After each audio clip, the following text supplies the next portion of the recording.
Assalamualaikum warahmatullahi wabarakatuh. Halo semuanya, perkenalkan nama saya Zahra Tunisa dari kelas 3C dengan NIM 2288240078. Di sini saya bakal menjelaskan tentang kedatangan bangsa Eropa ke Indonesia. Dimulai pada 1500-an, Indonesia kedatangan bangsa-bangsa dari Eropa melalui jalur laut. Mereka pernah datang dan menduduki Indonesia, di antaranya Portugis, Spanyol, Inggris, dan Belanda.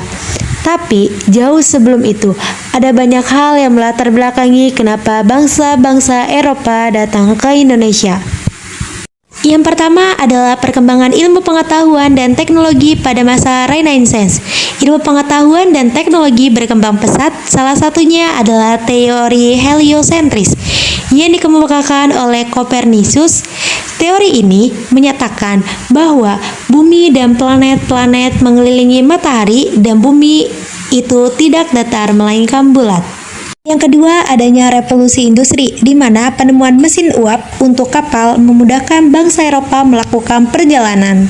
Ketiga, Konstantinopel sebagai ibu kota Kekaisaran Romawi berhasil dikuasai oleh Kekaisaran Turki Utsmani pada tahun 1453. Kekaisaran Turki Utsmani yang dipimpin oleh Sultan Muhammad II berhasil merebut wilayah kekuasaan Konstantinopel dari Kekaisaran Romawi dan menutup jalur perdagangan. Hal ini menyebabkan pedagang dari Eropa tidak bisa lagi mendapatkan rempah-rempah. Mereka pun mulai mencari rempah-rempah ke benua lain, salah satunya Indonesia dan negara-negara lain di benua Asia.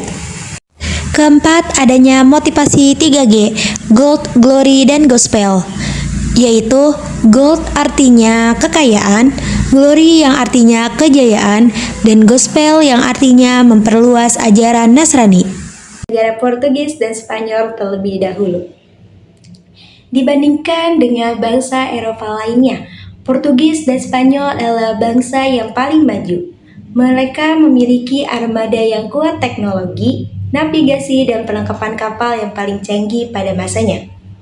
Namun, ketika keduanya berniat melakukan ekspedisi perjelajahan samudra, dibuatlah perjanjian Tordesillas pada tahun 1972.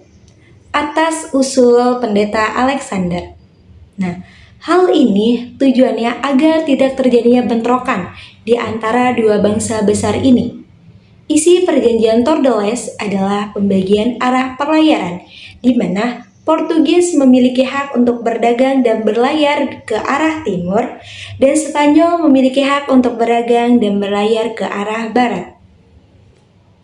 Portugis melakukan ekspedisi pada tahun 1487 ke arah timur. Mereka sampai di Maluku tepat di Ternate pada tahun 1512. Nah, kedatangan mereka ini tuh disambut baik oleh kerajaan Ternate karena Ternate membutuhkan bantuan Portugis untuk melawan kerajaan Tidore. Ternate pun mengizinkan Portugis untuk membangun sebuah benteng bernama Benteng Sao Paulo. Nah, sedangkan Spanyol, mereka melakukan ekspedisi pada tahun 1492 ke arah barat. Kemudian, mereka sampai di Filipina pada tahun 1521. Nah, kedatangan mereka ini disambut baik nih. Namun, Fernando de Magellan yang saat itu memimpin ekspedisi terbunuh karena terjadinya peperangan di Filipina. Mereka pun memutuskan untuk melanjutkan perjalanan dan sampailah mereka di Maluku, tepatnya di Tidore. Nah, kedatangan bangsa Spanyol disambut baik oleh masyarakat Tidore karena mereka yang tengah berselisih dengan Ternate menjadikan Spanyol sebagai sekutu untuk mengalahkan Ternate. Kedatangan Spanyol menjadi ancaman bagi Portugis, sebab saat itu Portugis sudah berhasil memonopolikan perdagangan di Maluku. Portugis dan Spanyol pun bersaing dengan memanfaatkan permusuhan kerajaan lokal. Selanjutnya yaitu negara Inggris. Inggris melakukan perjalanan samudera pada tahun 1577.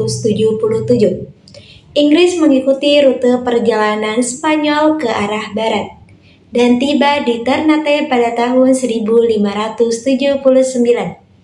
Bangsa Inggris memborong rempah-rempah dari masyarakat Maluku. Kemudian Inggris melakukan kembali ekspedisi yang kedua sebelum sampai ke Indonesia. Inggris berhasil menguasai India dan mendirikan East India Company, sebuah perusahaan dagang milik Inggris pada tahun 1628. Inggris kemudian sampai di Indonesia dan berhasil menjalin kerjasama dengan baik dengan Kerajaan Banten. Banten menjanjikan Inggris mendirikan pangkalan dagang dan benteng. Yang terakhir datang ke Indonesia adalah Belanda. Melihat keberhasilan Portugis dan Spanyol dalam melakukan ekspedisi, mendorong bangsa Belanda untuk melakukan hal yang sama pada tahun 1595. Belanda melakukan ekspedisi melalui Jawa Timur, tepatnya pada tanggal 23 Juni 1997. Belanda berhasil mendarat di pelabuhan Banten. Saat itu ekspedisi Belanda dipimpin oleh Cornelis de Houtman. Namun Belanda diusir oleh penduduk pesisir karena mereka bersikap kasar dan sombong.